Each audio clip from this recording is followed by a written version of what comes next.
በልጅ የሚያምን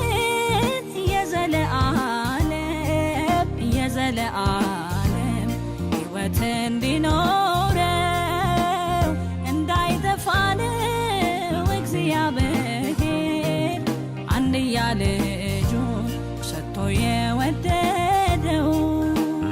በእግዚአብሔር ልጅ የሚያምን ሁሉ በነፍሱ ምስክር ስላለው ከዘላለም ሞት ያመለጠ ነው ከኢየሱስ ጋር ወራሽ የሚሆን